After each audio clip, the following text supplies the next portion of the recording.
Welcome, or Bruchim Habayim. We at Respectability hope your holiday season was meaningful, reflective, and joyful. I am Debbie Fink, Respectability's Director of Community Outreach and Impact, and oversee our Jewish inclusion work. I am here today to thank you for joining us and to moderate our critical webinar, Saving Lives, a conversation about suicide prevention in the Jewish community. It is an honor to introduce our two very special guests and experts in the field, Linda Berger and Laurie Morgan Silver. Both Linda and Laurie are calling in from what Linda calls the Third Coast. Before we proceed, allow me to share some information about our speakers. Linda Berger has devoted her professional life to leading and shaping significant social service programs, including the establishment of game-changing initiatives that focus on erasing stigmas associated with disability and mental health issues. Since 2005, Linda has been the CEO of Jewish Family Service Houston, where she continues to transform and expand the agency's resources and ability to respond to safety net basic needs, community emergencies, and, most relevant to today's webinar, to individuals who need ongoing help with counseling and other services. Linda is immediate past chair of the Network of Behavioral Health Providers in Houston, among other board and advisory positions, including serving on Respectability's executive board as its newly appointed treasurer. Linda, it means the world to Respectability to have you on board, and we thank you for being here today. Our second special guest is Laurie Morgan Silver. Laurie directs the mental health initiatives at Jewish Family Service Houston. She is a licensed clinical social worker who has been in private practice seeing individuals, couples, and families for close to 25 years. Laurie has worked with adolescents and adults at risk of attempting suicide, as well as facilitated aftercare for those who have lost a friend or loved one due to death by suicide, overdose, or tragic accident. She attended University of Houston and Princeton University. Prior to her career in mental health, Laurie was a marketing executive and broadcast journalist. So Laurie, we hope your participation in this webinar brings you back to your broadcast journalism days. Thank you, Laurie, for taking the time to address this serious topic with us today. Before we get started, I want to emphasize three critical points. First and foremost, this webinar, hosted by Respectability, does not claim to be a substitute for mental health medical treatment. The purpose is to inform, educate, and raise awareness. On that note, if you or someone you know may be considering suicide, contact the National Suicide Prevention Line online and/or call 1-800-273-TALK. That is 1-800-273-8255. En español, 1-888-628-9454. Otra vez en español, 1-888-628-9454. Deaf and hard of hearing, the number would be 1-800-799-4889. Again, 1-800-799-4889, or the crisis text line by texting 741-741. Our content warning is that this webinar will address the emotional impact of suicide. Methods will not be addressed during this webinar. So Linda and Laurie, thanks again for sharing, or be ready in here to share your wisdom in the webinar today with our coast-to-coast participants. And I now turn it over to you. Debbie, thank you so much. This is Linda, and Laurie and I are very honored to be invited to lead this seminar today, and especially knowing that many of the people on the call are in their own right experts on this topic. I think that what we have found that might be unique about Houston and our approach is that we are really looking at the issue from a comprehensive point of view, meaning all ages, all stages of life, and at all places along the line where maybe we could make a difference. All of the programs and services we're going to talk to you about today are evidence-based programs that exist out there, and I know that many of my colleagues across the country use those programs. What we're trying to do is saturate the Jewish community and at the same time learn in real time what's working and what is not. And in that vein, we are trying to share everything that is working for us and everything that fails every step of the way. We're not waiting to find out if something has a long history of working. We just want to approach this one person at a time and one life at a time. I'd also like to say that we work really hard not to use language that will trigger someone or make them feel bad. And so I want to almost apologize up front if there's anything that we say that hits someone wrong. It's only with the best of intentions that we're discussing this topic.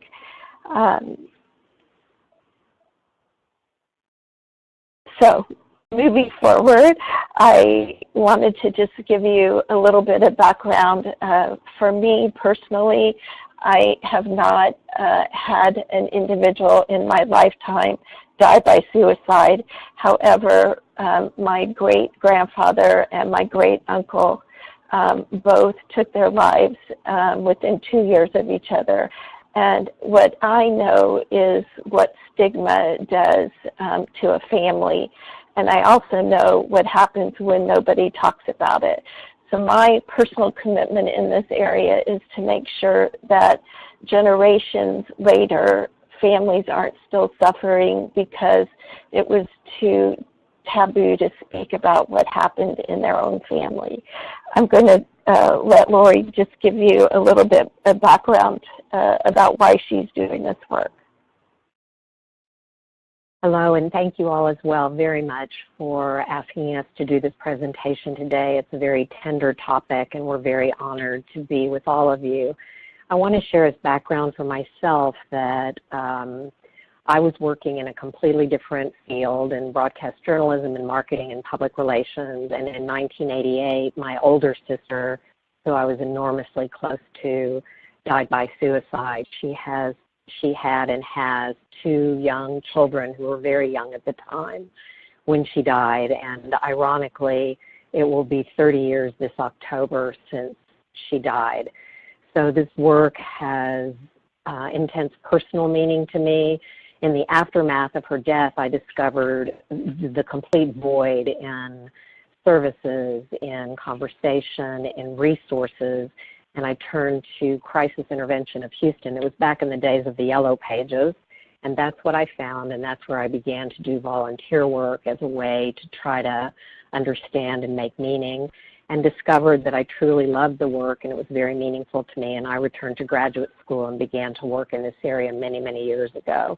It's been B'Sharet that I've been able to join with Linda to work to create this comprehensive program that's both prevention, treatment, and aftercare in our Jewish community because of the cluster of adolescent young adult suicides we've had, as well as the suicides that have taken place among older men in our community. So that's a bit of background for me, and I'll turn it back to Linda, who's going to begin to talk about statistics in our community. Thank you, Laurie. Lack of disclosure about completed suicides and suicide attempts makes it very difficult to accurately assess the rates. Worldwide, 1 million people die by suicide each year. There were nearly 45,000 total reported suicides in the United States in 2017, almost twice the number of reported homicides. By comparison, 18 years earlier in 1999, just over 29,000 suicides were recorded in the United States. By 2011, 39,000.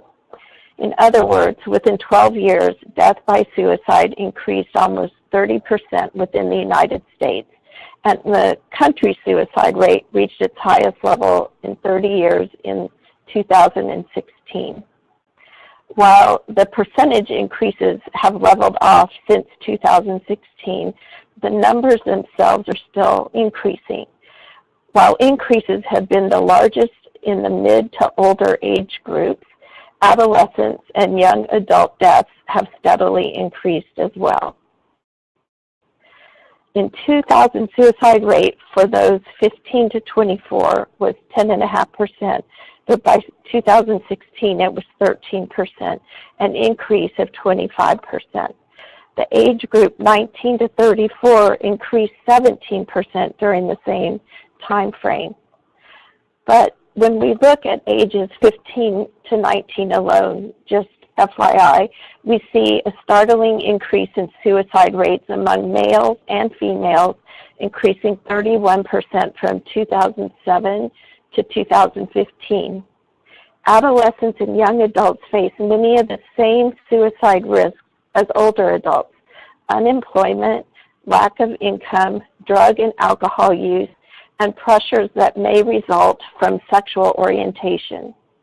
There's a theory called intersectionality, which adds to our understanding of how these factors compound the risk of suicide.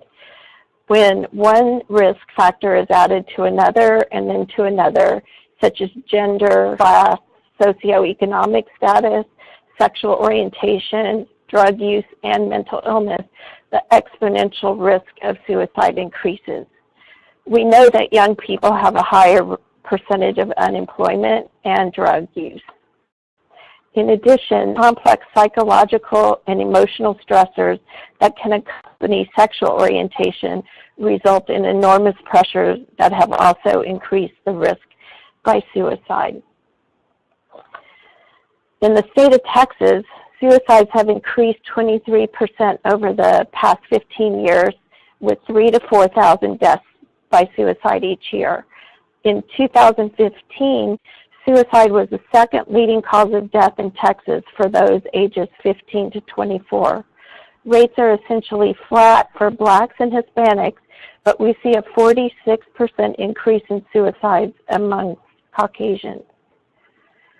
Now, when we look closer to home, our statistics in Harris and Waller counties, we are still analyzing data that we receive from Fort and Brazoria counties. But since January 2018, JFS has been scouring customized statistics provided to us by the Harris County Forensic Society, a multi-hundred-page database. We asked the society to provide us with suicide statistics by age, cause of death, race, and gender from 2013 to the present. Based on our research, 1,540 suicides were completed in Harris County between 2015 and 2017. Of those, 45% were ages 15 to 40 years of age. For the year 2016, when rates nationally were at record highs, the population of Houston was approximately 2.3 million people. 300 deaths by suicide were recorded in Houston. That same year, the Jewish population of Texas was about 160,000 people, which meant that between 20 and 30 deaths by suicide were recorded in our community statewide. The Jewish population of Houston was approximately 67,000 people, which translates to 8 to 10 suicides among Jewish adolescents and young adults in our small community in 1 year alone. As you know, in our faith, saving a life is a foundational theological principle. Therefore, we view these numbers as a crisis. I want to step in here for just a moment before Linda talks about one of our prevention initiatives and tell you that what we did following this very extensive review of statistics, and it took quite a while to even find the correct people who have the statistics in our area, we put together the many aspects of this comprehensive program, and then we invited a community of a council of advisors from our city and area of Houston. And we met in June of this past year to review all of the programs that we were thinking of taking forward in order to get feedback from the community and to see if they felt we were on track, what we were missing, what might not resonate for them, what might need to be tinkered with a little bit. And so we did have a very powerful meeting this summer, and our council of advisors, who can access at any time, includes the head of the counseling department at Rice University, HCC. We have the psychologists from the fire department and the police department for the city of Houston. We have high-level clinicians from the Menninger Clinic. We have the head of one of the private schools in the community, St. John's School, as well as the Jewish high school, Emory Weiner. We also have the Hope and Healing Center, which is somewhat of a counterpart to JFS and other faith-based communities in the city. We had a number of people from other public high schools and middle schools in the community, just to name a few. And so we wanted to have, so to speak, a focus group to sit down and review all of our initiatives before we began to implement anything. And we did get very sound feedback and a lot of support for the range of our initiatives. So with that, I'll turn it back over to Linda and let her begin to tell you about some of our prevention initiatives. So the first prevention program that we implemented in 2015, and I don't know if we mentioned in the beginning that we had close to a dozen young adults between the age of 22 and 35 die by suicide in actually almost less than half a year.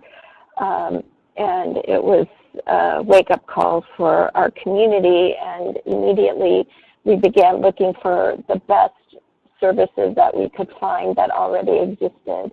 And of course, mental health first aid and youth mental health first aid are two of those programs that have, I think at this point, more than 1 million people who have taken the class. And we just started training people. It was a very interesting initiative in the beginning to have the room filled with rabbis, Jewish educators, principals of schools, everybody was thirsty for how could they have prevented what had happened and what could they do moving forward. I would say that we provided close to 1,000 hours of training to individuals in the community in the first 6 to 8 months. And this is a wonderful program, but what we've decided is that there's really only one Jewish trainer, not that you have to be Jewish to do this training. As a matter of fact, co-facilitators have not been Jewish. But we have found that it's a uniquely, it's a culturally special group when you have everybody speaking the same cultural language. So we've decided to recruit between 15 and 30 adults to teach the two courses, youth mental health first aid and mental health first aid. And let me just make it clear that youth mental health first aid is not for youth. It's for people who work with youth. And I just call it CPR of the brain. I know that it saves lives, and we've seen it happen many times in the last few years already. So our goal, we have a program, we have a training happening for the trainers in January. Our goal is that every adult in the Jewish community, no matter where they live in our city, take the 8-hour class once every 3 years. That's thousands of people, and therefore we have to have it offered 3 or more times a month to be able to really saturate the community with these classes. So, you know, a lot of things have to line up. We have to identify 15 to 30 people, all whom can give us the same 3 8-hour days or 5 8-hour days in a row to do the training, and we've scheduled it for January, and we're in the middle of doing our recruiting, and we know we'll have 15. The question is how many more we'll have. As you can see on this slide, if we have 15 facilitators trained and they would lead 22 courses citywide, making sure that 330 adults received the certification. That's just a drop in the bucket of the number of people that we want to get trained. We've been very fortunate because, for example, the largest conservative synagogue in town has decided that mental health first aid is one of their social action plans for the year, and they announced during Yom Kippur the dates for the trainings, and the classes are already filled. So we know that we have the attention, and we just now have to get the trainers ready to do their training. Thank you, Linda. So the next program that we are working on is one that is based in the middle schools and the high schools. It pairs trusted adult peer leaders. And there was a great deal of work that Linda did prior to my joining JFS to really vet different programs that were targeted to this age population. Sources of Strength is not an intentional suicide prevention program, but it has as its outcome that there is a 4 times greater chance that any peer who has gone through this program and had adult support will in fact turn to an adult for support if they're in a mental health crisis, if they're experiencing trauma from bullying, if they are at risk of substance use. So though the program does not directly speak to suicide prevention, those in fact are the benefits and the outcomes. This program is different because it, again, does not talk about suicide, but it very much talks about the strengths of the individual, and it pairs trusted adults with peers that is focused on strengths and resilience building. You can see a bit of the model, which I've just described to you. At the end of it, if we start at the end, the program ends up looking like messaging campaigns 5 to 6 times a year developed specifically by the peer leaders either in the schools or in a digital format where they highlight specific strengths that they want to share with others in their school, addressing issues of social pressure, whatever strengths are required to address the pressures that they're facing. These are our flyers. At the moment, we are actively recruiting for our first big training day. Dan Adams, who started Sources of Strength, agreed to treat the Houston community as one large school. And so we are currently enrolling students for a day of training on October the 14th, where we train adults in the morning and we train the peer leaders afternoon. Caitlin Blywise, who's working on this, is actually over at Barron Academy, one of the Jewish middle high schools in town, signing up students as we speak for the training that day. We're doing the same at Emory Weiner School and the public schools around town. And we're building our group of people that we train that day to begin to enact programs within the school. The notion being that the peers themselves take ownership of this and counteract the pressures and messages that they face in their school settings. So just to summarize, we're recruiting, and this is kind of what our goals are, 1 adult per 10 peer leaders, and including staff from the schools, 5 to 6 messaging campaigns per year. These are some campaign examples that are literally on the walls, although the students can as well use digital campaigns.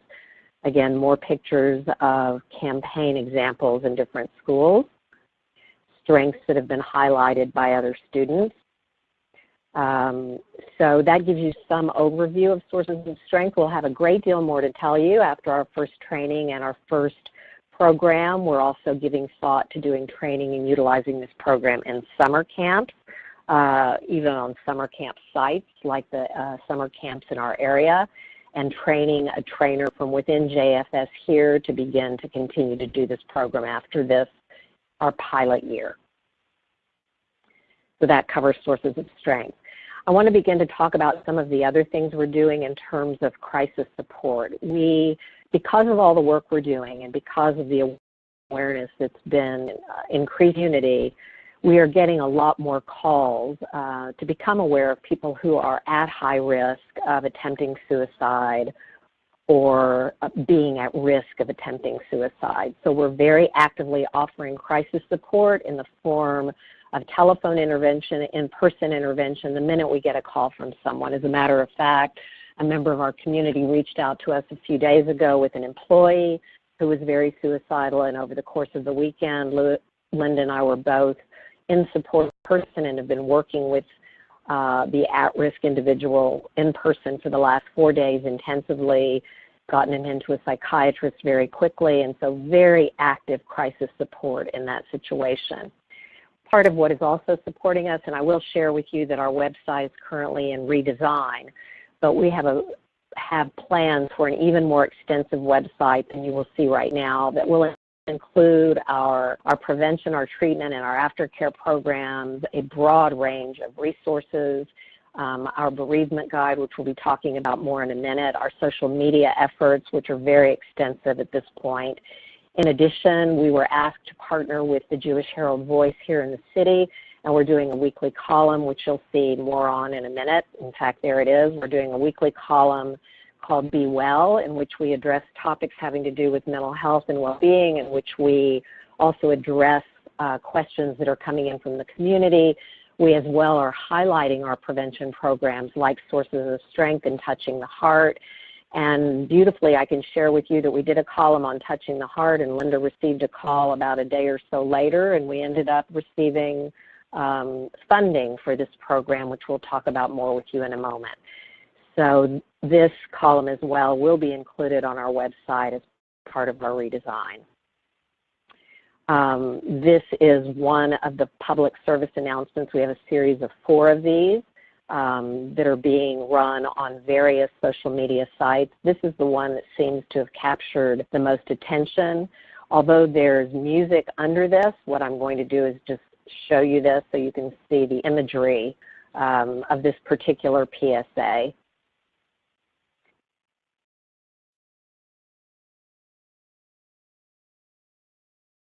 It's playing.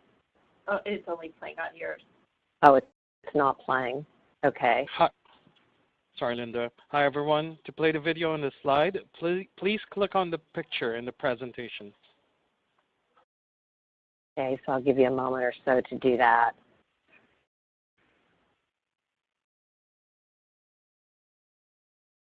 And you can have time to do that when we finish today, but we want to get through all of our content and have time for question and answers. Before I go into the notion of our program, Touching the Heart, I want to tell you a little bit more about a gentleman who we have great respect for and whose highly researched theory we've been working very much from. His name is Thomas Joyner, and he's both a clinician and as well a suicide survivor. His very highly researched theory about why people die by suicide had as its backdrop the fact that his dad died by suicide in 1990 when he himself was a psychology graduate student. And his conclusions emerged from this struggle that he was dealing with to reconcile kind of the existing theories of suicide with this personal experience he had of his father's death.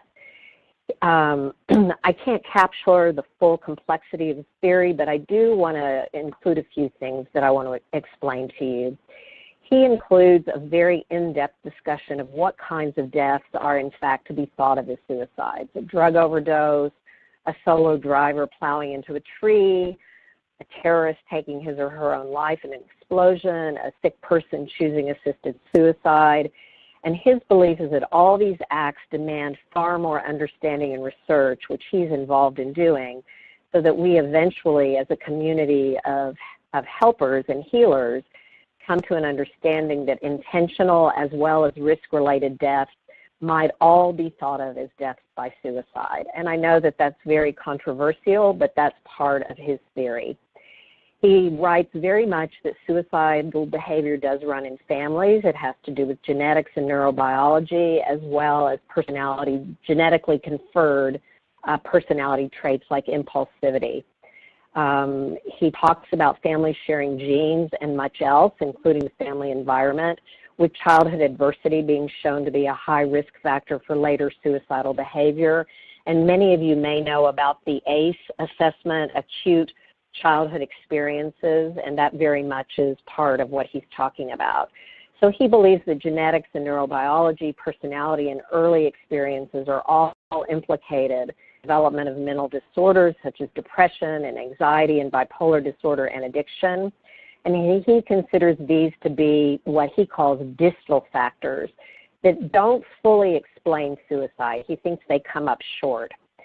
So one thing that he writes, and I wanted to share this quote, if emotional pain, hopelessness, emotional dysregulation, or any variable is crucial in suicide, how then to explain the fact that most people with any of these variables do not die by or even attempt suicide?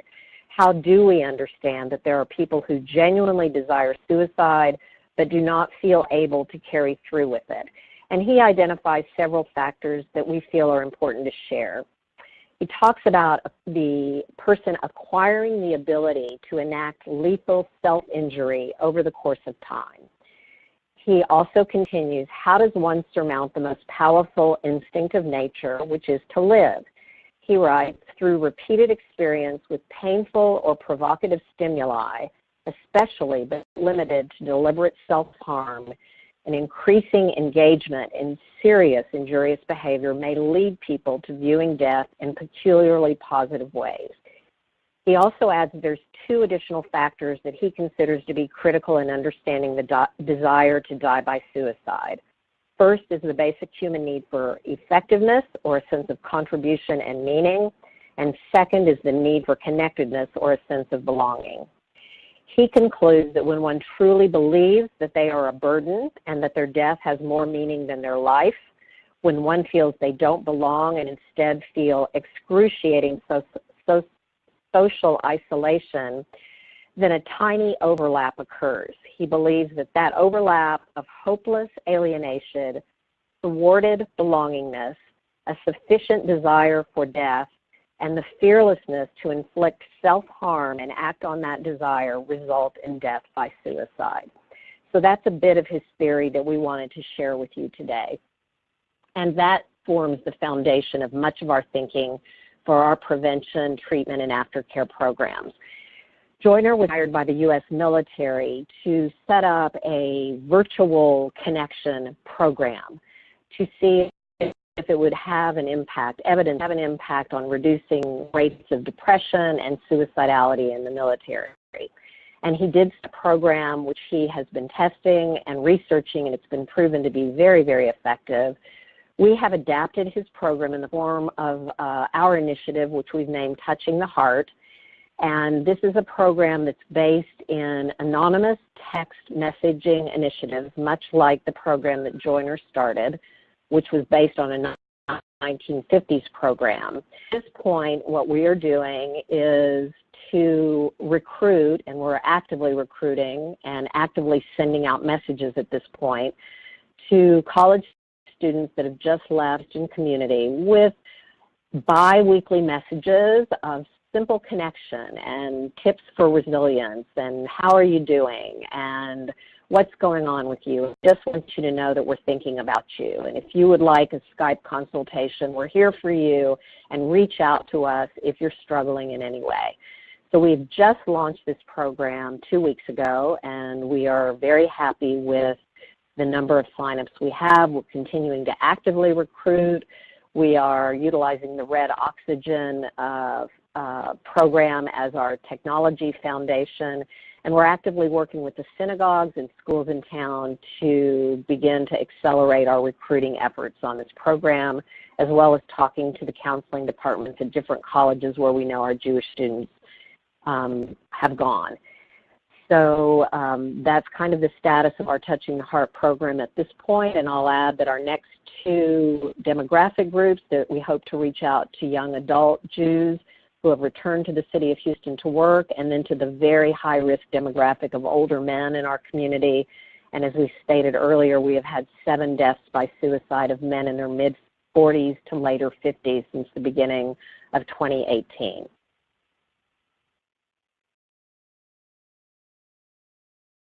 I'll turn this over to Linda. So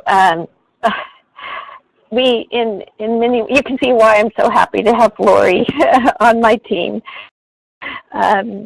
She put together an aftercare program that is really where we began. As I mentioned in the beginning, we had so many deaths by suicide, and we had full community grieving, and so we were looking for ways to help not only the families, but the extended families and friends that were surrounding individuals and their families when there was a death. So I have a pretty extensive program in place now. We have a bereavement guide that Laurie will speak to in just a minute that's available for funeral homes to give to a family. They're oftentimes the very first to know that a death is actually by suicide. The rabbis also, the rabbis turn to us for partnership. We're actually meeting with all of the chief rabbis October 24th, but we're pretty well known to all of them on a daily basis, so they will often reach out to us. But as you know, families in the very moments upon a death like this are not always really ready for us to step in, and we respect, of course, everything that they're going through and want to be available when they're ready. So we have begun sending a letter. Several families, older families who had deaths by suicide, helped us craft the letter and tried to imagine what it would feel like if they actually had received that letter when their loved one died. So we've actually used it, unfortunately, quite a bit. And I always hold my breath as I send it, particularly to a family who doesn't have a connection to JFS or to me or to Laurie. But what we have found is that it works. So just to give you an example, an 80-year-old mother lost her son to suicide, and we sent her the letter, but didn't make a phone call or go see her. But the letter simply said that both Laurie and I were available, and we would be happy to be responsive if they were interested. And weeks later, really, several months after the death, I received a phone call from the daughter-in-law. It was her husband who had died, and she was concerned about her son. And when she was speaking about it with her mother-in-law, the mother-in-law pulled the letter out and gave it to her. And so we have found in numerous occasions that people put the letter away until they're ready, but they have both of our cell phone numbers and are able to reach us at any time. Once we are engaged, though, and particularly in the immediate aftermath of the death, we do what the family needs and wants. So there have been times that I've been at the place of death, arriving with the medical examiner because the family called. There are other times where we've been invited to have some of our staff at the home even before the burial takes place, and certainly throughout the weeks of Shiva. We've also we have invited young adults in particular and extended community members to private dinners or opportunities to grieve the loss of their friend or loved one. It's often very hard for them to do that work with the family, and so we try to be there for them as well. Yes, so next we want to tell you about the bereavement guide.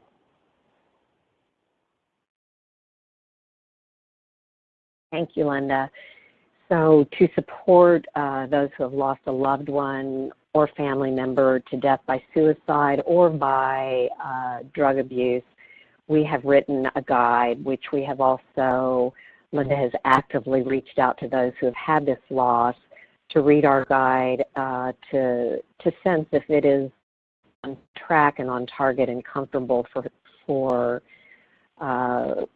those in very deep and traumatic, complex bereavement to receive this.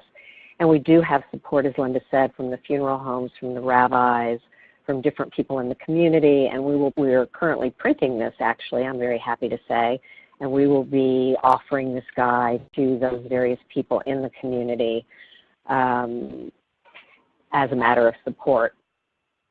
And I just wanted to add that it is on our website now. Terrific.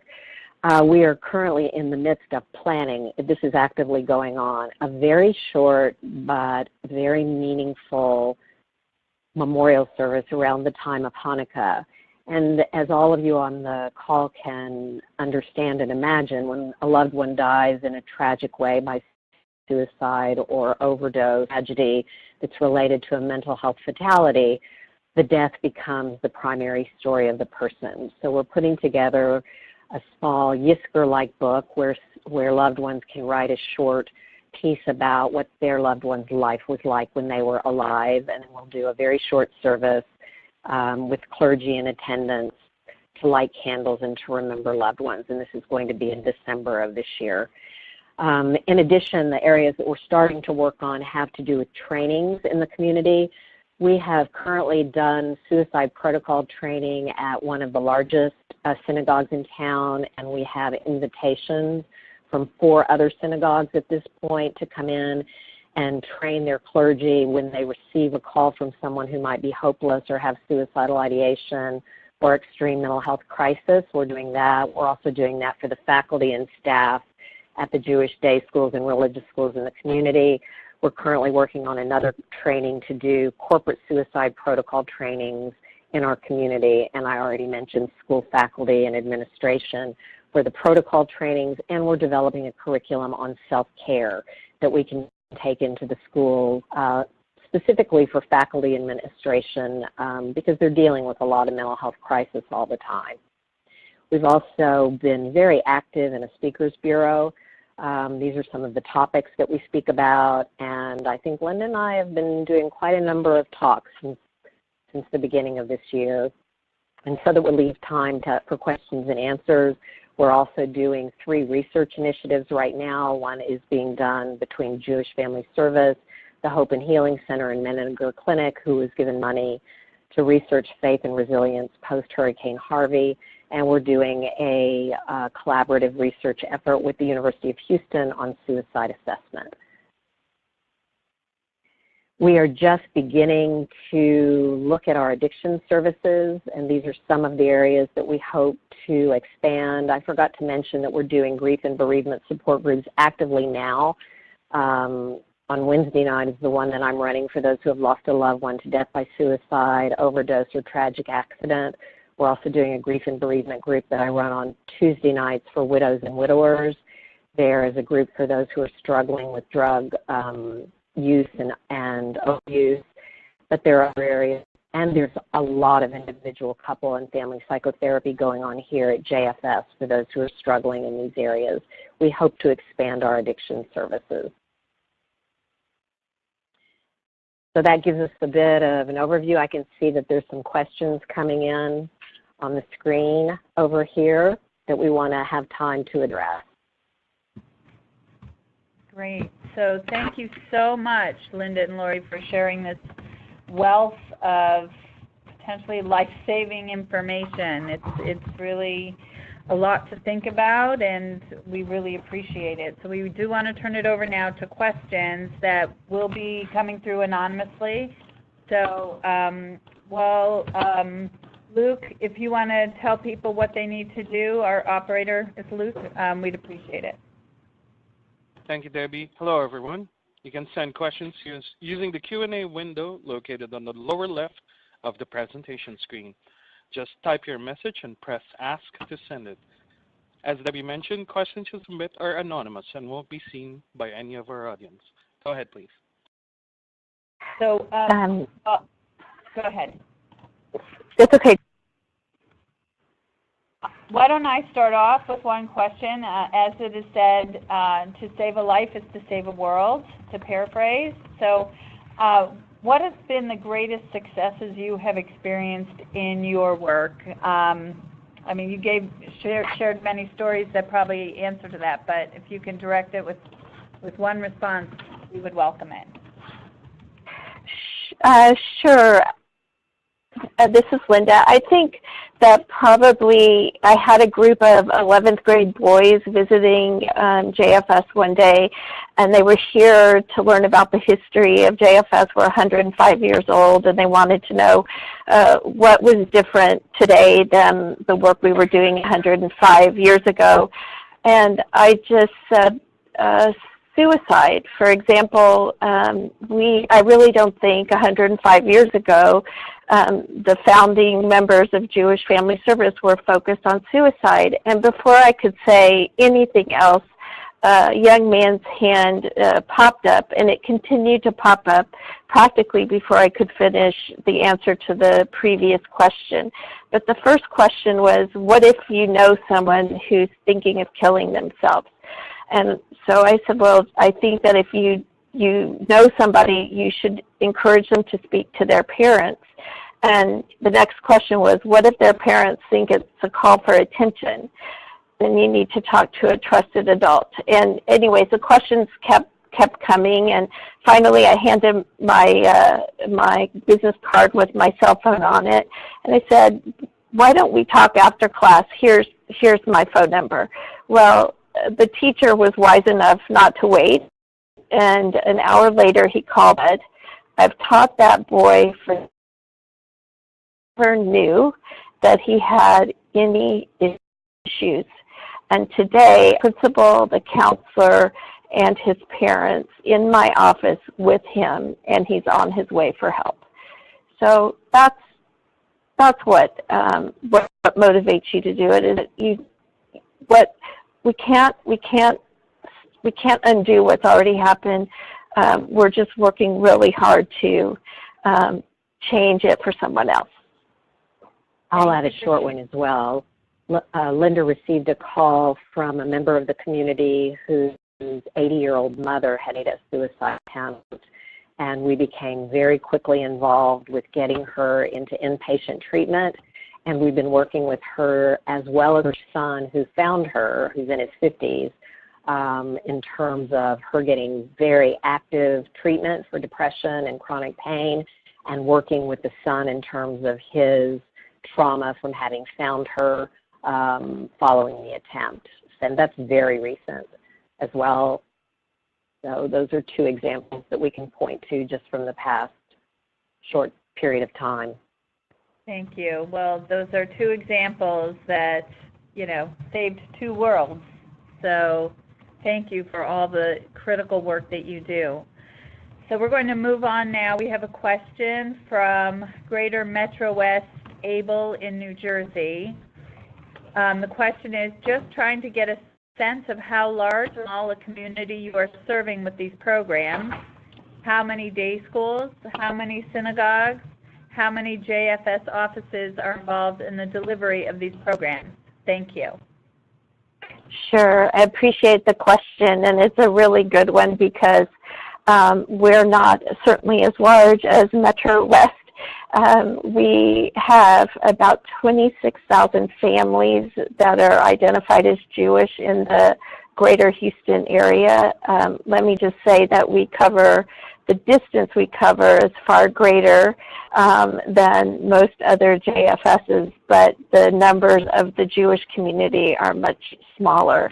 That enables something else in Houston, which is a really cohesive group of organizations and community members.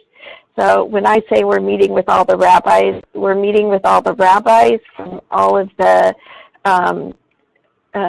all walks of Judaism, but then there's a group that are primarily Chabad who don't belong to the Houston Rabbinical Association, and we're meeting with all of the Chabad rabbis separately. But we're definitely saturating the community with the knowledge and the expertise. Laurie and I are on a mission, and the two of us are definitely the face of this effort to saturate the community, but we're supported by about a dozen clinical folks in our JFS main location. We'd like to say we have a second location because all of the groups are being run out of Laurie's private office in another part of the city, which gives us a little bit more. And the reason that we're pushing so hard on training the trainers for mental health first aid is need to be wherever there are pockets of Jews living, and they're not all within a 25-mile radius of where we sit. The other thing, she mentioned the Council of Advisors earlier, and the fact is that we've broadened the net quite a bit so that we have experts across the looking at what we're doing to see if we're going in the right or wrong direction. I can give you an example. Many of you may know Dr. Madeline Gould. She's at Columbia. And I didn't know her, except there was like a 3-page article about her in the New York Times in just July of 2015. And as I read about her and her expertise, I thought to myself, this is someone I need to know. So I put it aside, but a few weeks later, one of my volunteers wrote me and said, I don't know if you remember me, but I know you're doing work in suicide, and I think you should meet my friend, Madeline Gould. And actually, Dr. Gould was so fabulous. I had an appointment with her on a weekly basis by phone. She scheduled me like I was a patient, and she actually helped to oversee some of the decisions we were making early on. And she's the one that introduced us, for example, to Sources of Strength, which is in other cities. It's been around for 30 years. It's just never been in Houston. So, we've really reached out far to get the expertise we can. So that's a long way to answer. We're small. Everything we're doing, we're trying to make replicable.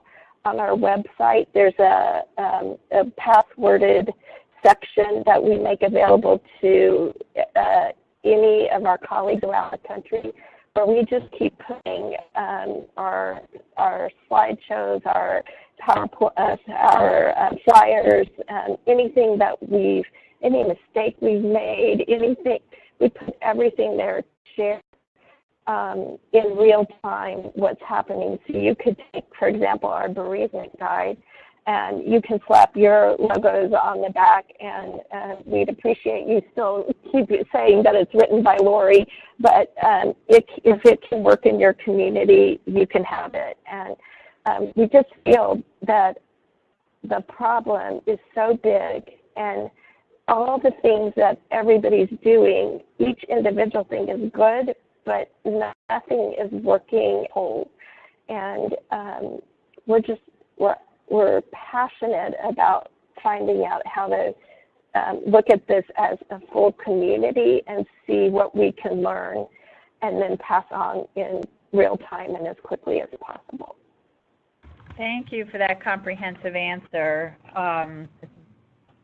So important to the community at large to have your information available. So we do have another question here from Hi, this is Jennifer Mizrahi. This was really an extraordinary session. Thank you so very much. It's just extraordinary work. I have a specific question about 2 items. One is that you're going to need a lot of volunteers for what is essentially an extremely important role. So what is the sort of prototype of your perfect volunteer? How do you find them at a time when it's very hard to find volunteers for anything, never mind something so important and where you need such a high level of thoughtfulness, but also being able to be accessible and available to people at what may not be a conveniently scheduled time. So number 1 is about the volunteers, and number 2 is how have you sort of framed the conversation around people who may need to be institutionalized, who don't want to be institutionalized for mental health conditions, wanting to protect the rights of the individual with a mental health condition, but also respecting the concerns of people who are at extreme risk? So Linda's going to take the answer on volunteers and give Laurie a little time to respond to your second question. You know, Jennifer, we have found that people do want to volunteer if you can make the right matches. So at JFS, we do have a full-time person who is constantly recruiting volunteers. But on this mental health first aid, we have been doing it by word of mouth and by, you know, through the synagogues, and every way we can, we're getting the word out. But the kind, and you'll be surprised maybe by my answer, that to teach mental health first aid, you do not need to be a mental health professional. And you have to be able to stand in front of a crowd, you know, for 8 hours and do the teaching, but you don't necessarily have to have mental health in as a degree in your background. I will say that the group that we find the most available to volunteer, especially that kind of time, are baby boomers who have just retired or who are about to retire, and they're looking for meaningful second careers or second, you know, opportunities in their life to do something that they're passionate about. So people with mental illness in their family and who have lost someone to death by suicide or overdose oftentimes are the very best teachers we found. Thank you for that. Thank you. Laurie, Thank are you, you Linda. ready to I'll quickly answer the others. So clearly there's a triaging of any case when we have someone that seems to be in a mental health crisis. That is part of the protocol, actually, that we're training the clergy and faculty in the city about, and certainly our clinicians here at JFS, all of us work from that framework as well. JFS here also has an intensive outpatient program, so we design the program in a stepped way, beginning with where the client is. Depending on what the age the person is, clearly we can't just have someone go inpatient if they're unwilling to do that. So we try to work very incrementally, very slowly, very crisis format with a lot of intensive connection and counseling up front, moving a person into an inpatient setting if that's needed. And we do have a very strong working relationship with a number of the inpatient facilities in town, as well as step-down programs if someone is coming out of an addiction facility. So it's a really case-by-case sort of a situation, but there is such a new focus on integrated care with all sorts of people working toward helping someone get the proper care, whether it's the chief physician, the mental health professionals, family members, all of us working in coordination to help to move the person into the proper level of care. I hope that answers the question. Thank you. Thank you. It's a complex situation to navigate. So if there are no more questions, I wanted to wrap this up. I want to once again thank Linda and Laurie for your sensitive, informative presentation on this tender topic. We will be sending all the participants a copy of Linda and Laurie's PowerPoint with permission from Linda and Laurie. And once again, if you or someone you know may be considering suicide, contact the National Suicide Prevention Lifeline and or call 1-800-273-TALK. That's 1-800-273-8255. And we really want to thank you all for joining us.